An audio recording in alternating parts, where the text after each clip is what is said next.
오늘의 예배 중에도 함께 하시는 하나님께 감사와 찬양을 드립니다. 이제 하나님을 예배하러 모인 우리들이 하나님 말씀을 들으려고 합니다. 설교자를 통하여 하나님의 말씀이 선포되어지기를 원합니다. 설교자에게 하나님 은혜와 성령을 허락하여 주시옵소서. 또한 하나님 말씀을 사모하고 하나님 말씀을 듣고자 하는 하나님의 자녀 모두에게도 하나님 성령을 허락하여 주시옵소서. 그래서 성령의 은총 속에서 하나님 말씀을 듣게 하시고 깨닫게 하시고 그리고 그 말씀을 간직하게 하시옵소서. 주님이 주신 말씀이 우리 힘이 되고 우리 삶의 등불이 되게 하시옵소서. 예수 그리스도 이름으로 기도합니다. 아멘.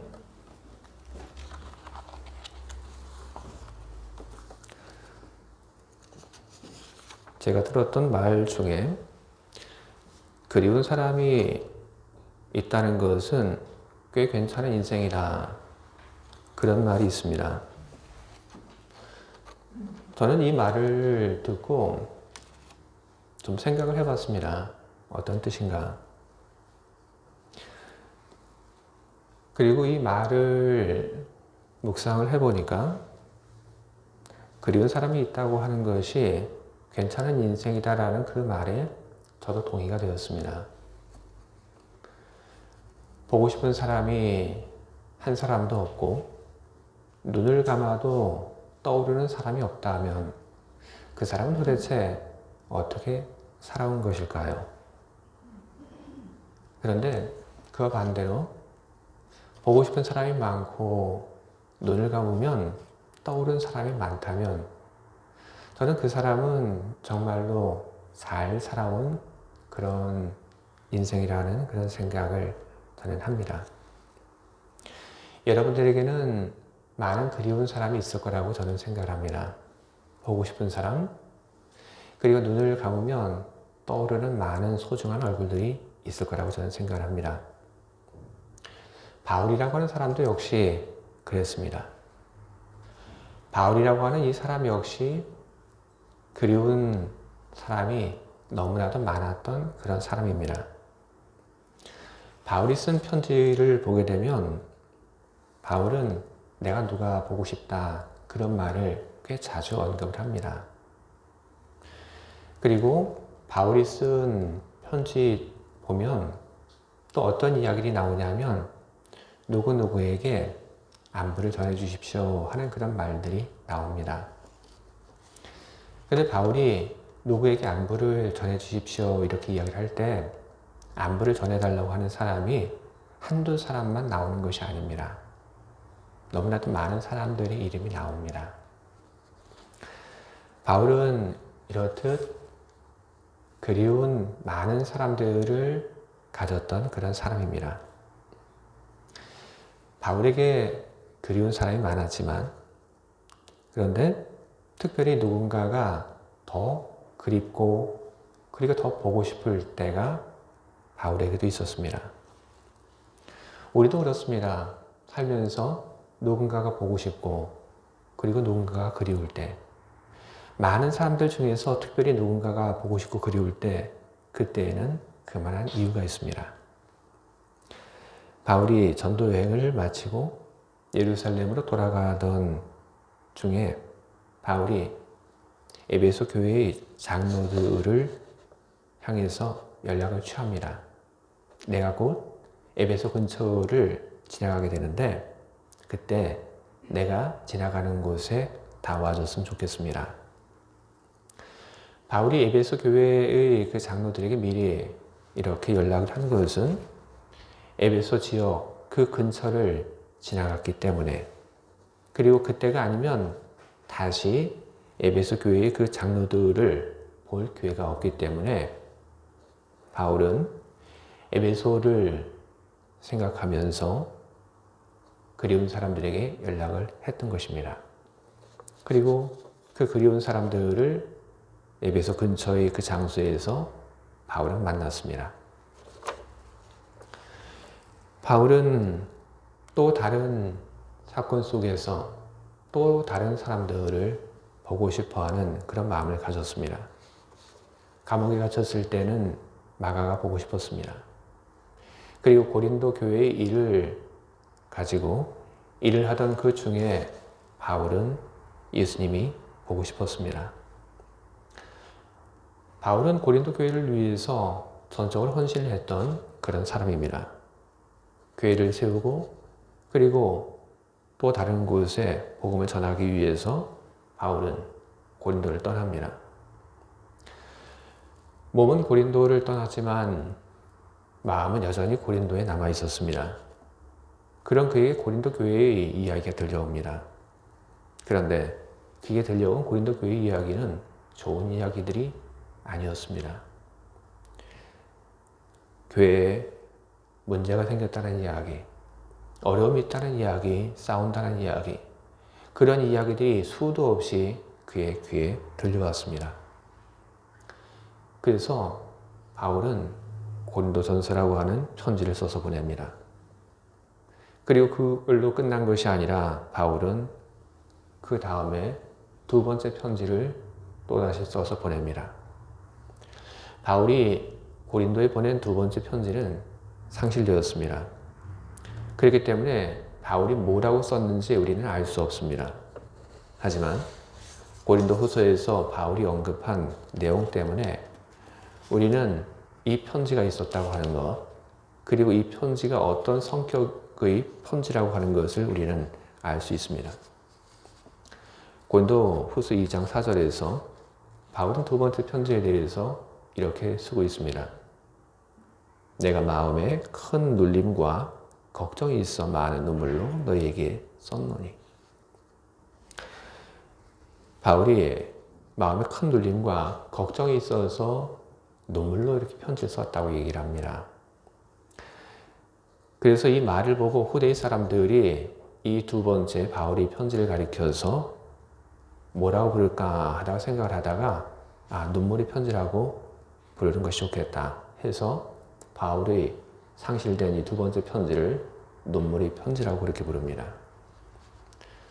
바울은 고린도 교회의 그 이야기를 들으면서 마음 아파했고 그리고 그는 눈물을 흘리면서 고린도 교회에 두 번째 편지를 보내게 되었던 것입니다. 이렇게 했는데도 상황은 전혀 나아지지 않았습니다. 교회의 문제는 여전했고 그리고 바울에 대해서 나쁘게 말하는 사람들 사라지지 않고 여전히 교회 안에 남아 있었습니다. 바울은 할 수 있는 최선을 다했고 그는 주님이 원하시는 일을 하기 위해서 그는 노력을 했습니다. 하지만 일들은 뜻대로 되지 않았습니다. 어떻게 좋을지 모르는 상황이 바울에게 펼쳐지게 된 겁니다. 아무리 기도해도 아무리 권면해도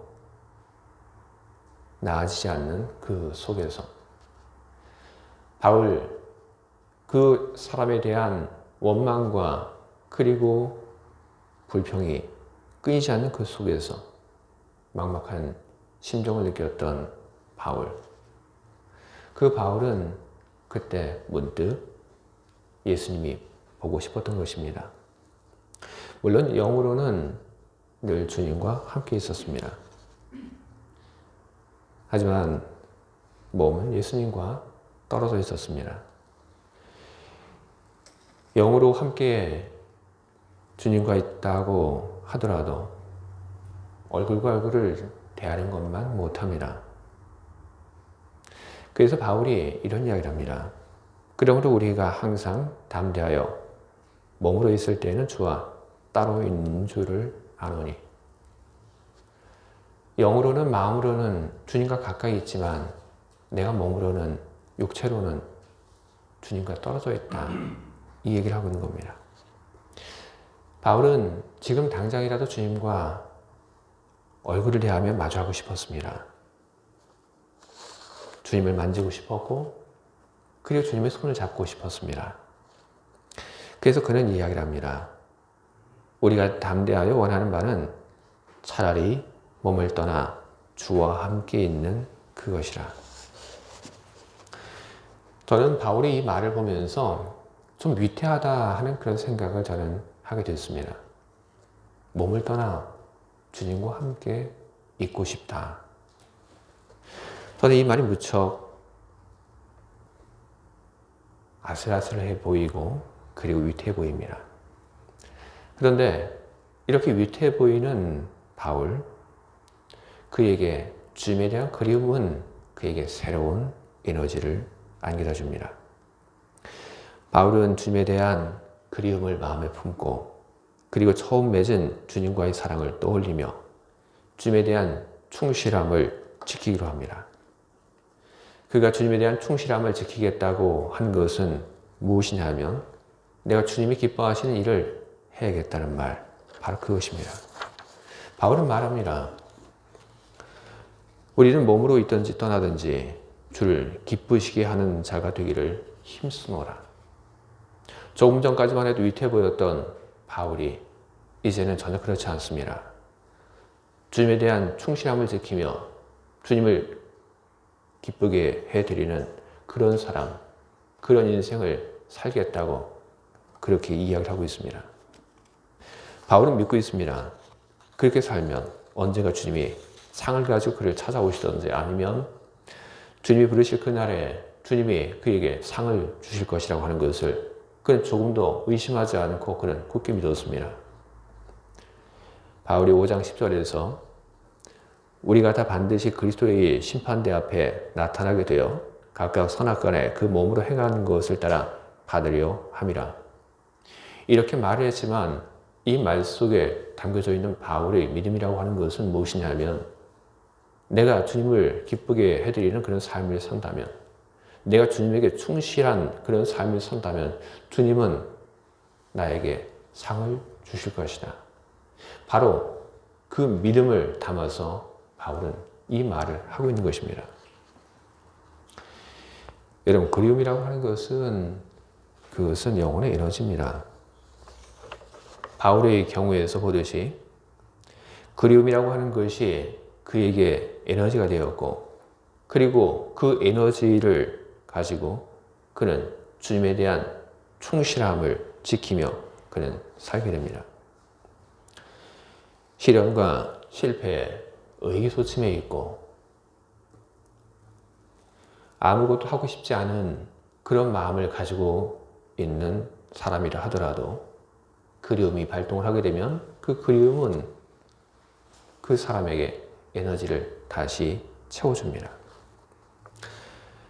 이헬이라고 하는 어떤 시인은 그의 시 중에 이런 얘기를 썼습니다. 철새는 그리움의 힘으로 날아간다.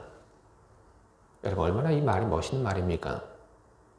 그리움의 힘으로 철새가 날아간다니. 철새가 먼 길을 날아가기 위해서 얼마나 많은 길을 가야 하고 그리고 그 길을 가는 동안 얼마나 많은 어려움과 위험이 있습니까?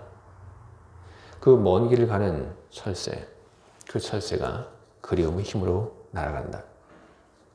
저는 사람도 똑같다고 생각을 합니다. 예전에 명절이 되게 되면 고향을 찾아갔던 사람들이 있습니다. 기차표를 사기 위해서 몇 날 전부터 역에 가서 줄을 서고 그리고 기차표를 사고 기뻐했고 긴 시간을 들여서 고향을 찾아갔던 사람들. 도대체 고향에 무엇이 있기 때문에 그렇게 고생하면서 고향을 찾아갔겠습니까? 바로 그리움 때문에 고향을 찾아간 것입니다. 그리움이 힘이 있었기 때문에 기차표를 사기 위해서 밤샘 하는 것도 할 수 있었고 그리움이 힘을 줬기 때문에 고향까지 가는 그 긴 길을 고생이라 여기지 않고 갈 수 있었던 것입니다. 신앙도 그렇습니다. 예수님과 처음 맺은 사랑을 그리워하며 우리는 힘을 얻습니다. 우리가 제일 처음 신앙생활을 했던 동네 교회를 그리워하기도 합니다. 옛날 함께 믿음 생활했던 믿음의 친구들을 우리는 떠올리며 우리는 그 기억 속에서 우리는 힘을 얻곤 합니다. 예수님을 수단으로 여기는 사람, 그 사람에게는 예수님에 대한 그리움이 없습니다. 나의 목적을 이루기 위한 수단으로만 예수님을 이용하는 사람, 나의 병을 고치기 위한 수단으로 예수님을 이용하는 사람, 그런 사람에게는 예수님에 대한 그리움이 깃들지 않습니다. 그러나 예수님을 수단으로 여기지 않는 사람, 예수님을 목적으로 여기는 사람, 그 사람은 예수님에 대한 그리움을 갖게 되는 것입니다. 우리는 우리 마음속에 예수님에 대한 그리움이 있습니다. 그리고 예수님에 대한 그리움이 더욱 짙어지고 그리고 더욱 심해지는 것은 바로 우리 기억 속에 있는 주님의 모습이 우리 주변 속에 보였던 주님의 흔적이 사라져갈 때 우리는 더 큰 그리움을 우리는 느끼게 되는 것입니다. 그것은 우리뿐 아니라 많은 사람들이 그래봤습니다. 주님이 그리울 때 화가들은 그림을 그립니다. 주님의 그림을. 십자가에 달린 주님의 그림을 그리고 그리고 부활한 주님의 그림을 그리고 그리고 그 그림을 통하여 화가들은 주님에 대한 그리움을 그렇게 표현을 했습니다. 음악가들은 음악을 통하여 주님에 대한 그리움을 표현합니다. 바하는 왜 그렇게 많은 곡을 썼습니까? 그에게는 그 누구보다 많은 주님에 대한 그리움이 있었던 것입니다. 그 그리움을 가지고 그는 많은 곡을 쓰게 되었고 또 많은 사람들이 주님에 대한 그리움을 가지고 곡을 연주를 합니다. 화가도 아니고 그리고 음악가도 아닌 사람들은 그러면 주님에 대한 그리움을 어떻게 표현을 해야 할까요? 화가가 되기 위한 그런 공부를 해야 할까요? 아니면 음악가가 되기 위한 그런 시간들을 가져야 할까요? 그렇지 않습니다, 여러분. 우리는 주님이 기뻐하는 일을 하면 되는 것입니다. 여러분, 그리움이라고 하는 영혼의 에너지를 어떻게 써야 좋을지 몰라서 여러분 우왕좌왕하지 마시기 바랍니다. 우리 안에 있는 그 그리움이라고 하는 영혼의 에너지를 주님에 대한 충실함을 지키기 위해서 여러분 사용하시기 바랍니다. 주님에 대한 충실함이라고 하는 것은 주님이 기뻐하시는 일을 우리가 해 나가는 것입니다. 주님이 기뻐하시는 일, 그것은 무엇입니까?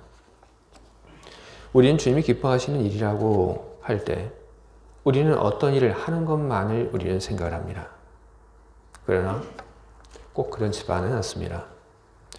주님이 기뻐하시는 일은 하라와 하지 말라로 규정할 수 있습니다. 오늘 우리가 살펴본 이 본문 뒤에는 바로 그런 말들이 반복적으로 나오고 있습니다. 하라고 하는 말들이 나오고 있습니다. 바울이 주님을 기뻐하기 위해서 어떤 일들을 하라고 얘기했는지 살펴보게 되면 바울은 너희는 하나님과 화목하라. 너희도 마음을 넓히라. 육과 영의 온갖 더러운 곳에서 자신을 깨끗하게 하자. 이렇게 하라고 얘기를 하고 있습니다. 또한 바울은 하지 말라고 말하는 것도 있습니다. 하나님의 은혜를 헛되이 받지 말라. 너희는 믿지 않는 자와 멍에를 함께 매지 말라. 주님이 기뻐하는 그 일은 무엇인가를 하는 것, 그리고 무엇인가를 하지 않는 것, 이 두 가지로 이루어지게 되는 것입니다. 주님이 기뻐하시는 것, 그리고 주님이 기뻐하지 않고 슬퍼하시는 것, 그것은 바울이 고린도 후서에서 언급한 이 몇 가지로는 다 담아내지 못합니다. 우리는 주님의 마음이 있습니다. 우리는 주님을 압니다. 그렇기 때문에 우리는 주님이 기뻐하시는 일이 무엇이고 그리고 주님이 슬퍼하시는 일이 무엇인지 우리는 압니다. 우리에게 필요한 것은 할지 말지인 것입니다. 우리는 바로 이 결단 앞에서 우리는 힘을 써야 하는 것입니다. 우리는 해야 할 일들을 해야 하고, 그리고 하지 말아야 할 일들을 우리는 하지 말아야 하는 것입니다. 충실함은 긴 시간 동안 해야 할 일과 그리고 하지 말아야 할 일들을 알고, 그리고 그것을 지켜나갈 때 비로소 나타나는 것입니다. 우리가 긴 시간 동안 주님이 기뻐하신 일들이 무엇인지를 생각하고 하게 될 때, 그리고 우리들이 긴 시간 동안 10년, 20년, 30년 동안 주님이 원하지 않는 일들을 우리가 피하고 하지 않게 될 때 우리는 주님에 대한 충실함을 우리는 보일 수 있는 것이고, 그리고 우리는 그 속에서 우리는 주님과 조금 더 가까워지는 그런 사람이 될 수 있는 것입니다. 여러분, 행동은 습관이 된다는 말이 있습니다.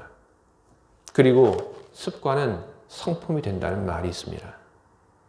우리가 긴 시간 동안 주님이 기뻐하신 일들을 생각하며 살아가게 될 때 그것은 우리 습관이 되고, 그리고 그 습관은 우리 성품이 되게 될 것입니다. 여러분, 우리는 천국에 대해서 우리는 많은 이야기를 듣습니다. 오늘 바울이 한 이 말씀을 보더라도 천국에 대한 이야기가 나옵니다. 우리는 천국이 무척 아름답고 멋있고 좋은 곳이라고 하는 그런 이야기를 많이 듣습니다. 왜 천국이 좋고 왜 아름다울까? 이야기를 합니다. 천국에는 아픈 것도 없고 분쟁도 없다. 그런 이야기를 합니다. 요한계시록을 보게 되면 천국에 대한 그런 설명들이 조금 나와 있습니다. 천국은 멋진 곳이다. 그러나 여러분, 우리들이 그런 이야기를 듣고 아 그래? 하면서 모든 사람들이 다 천국에 대해서 가고 싶다는 그런 마음을 갖지는 않습니다. 천국에 가면 아픈 것도 없고 배고픔도 없고 다 괜찮다. 천국에 가면 아름답다. 바울이 천국에 가면 영원한 몸이 주어질 것이라고 해도 우리는 그 말을 듣고 천국에 가고 싶다는 마음이 그렇게 갑자기 막 샘솟듯 솟아나지는 않습니다.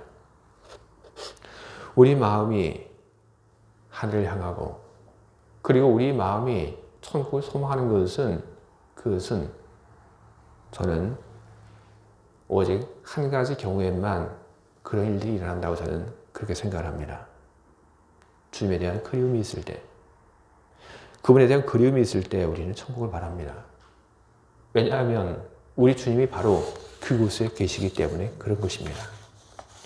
다시 말하자면 주님에 대한 그리움이 있는 사람, 바로 그 사람이 천국을 그리워하는 것입니다. 천국에 이르는 길, 그것은 주님에 대한 믿음과 그리고 주님에 대한 충실함을 지키며 살아가는 것입니다. 주님을 그리워하는 여러분, 주님에 대한 그 그리움을 여러분의 영혼의 에너지로 삼고 주님에 대한 충실함을 지키며 살아가시기 바랍니다. 주님이 기뻐하신 일이 무엇인지, 내가 오늘 지금 여기서 무엇을 하는 것이 주님에 대한 충실함을 지키는 것인지, 내가 무엇을 하는 것이 주님이 기뻐하신 일인지, 내가 무엇을 하는 것이 주님을 슬프게 하는 일인지 생각하며 주님에 대한 충실함을 지키며 살아가시는 여러분들 모두가 다 되시길 바랍니다. 그렇게 살아가는 여러분들을 주님이 찾아오셔서 여러분들에게 상을 주시길 바랍니다. 만약에 우리들의 생이 다 마칠 때까지 주님이 우리를 찾아오지 않으신다면, 우리들이 주님께 부름을 받아 주님 앞에 가게 되었을 때 주님께서 주님에 대한 충실함을 지키며 살아갔던 여러분들 모두에게 상을 주시기를 바랍니다. 영원히 주님의 곁에서 머물 수 있도록 주님께서 여러분들을 주님의 옆에 세우시고 언제나 주님께서 여러분들에게 큰 은혜와 사랑을 베풀어 주시기를 주님의 이름으로 축원을 드립니다. 아멘. 기도하겠습니다.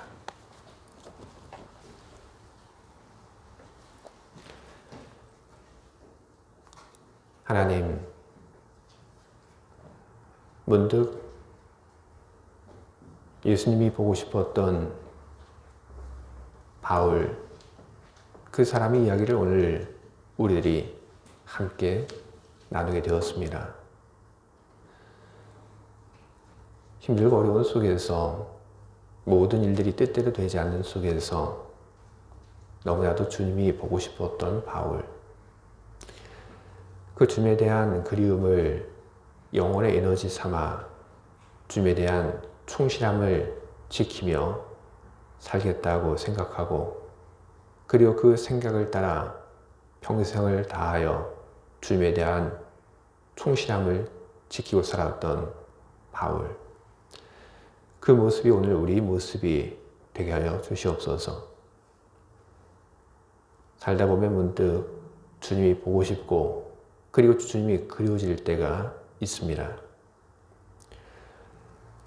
신앙의 그 길 속에서 우리는 때때로 실망하고 그리고 좌절하는 그런 경험들을 우리는 하게 됩니다. 주님의 흔적들이 잘 보이지 않을 때 우리는 마음이 아프고, 우리는 주님이 그 어느 때보다도 더 많이 보고 싶습니다. 주님, 이런 우리의 주님에 대한 그리움이 우리의 영혼의 에너지가 되게 하시고, 그리고 이 영혼의 에너지를 가지고 주님이 기뻐하시는 일들을 해나가는 우리가 되게 하여 주시옵소서. 평생을 다하여 주님에 대한 충실함을 지키고 살아가는 우리를 주여 기억하여 주시옵소서. 우리가 주님을 만날 때 우리가 주님에 대하여 충실함을 지키고 살았다고 하는 것을 기억하시며 우리들에게 주여 상을 베풀어 주시옵소서. 그리고 우리가 영원히 주님의 곁에 머물게 하여 주시옵소서. 예수 그리스도 이름으로 기도합니다. 아멘.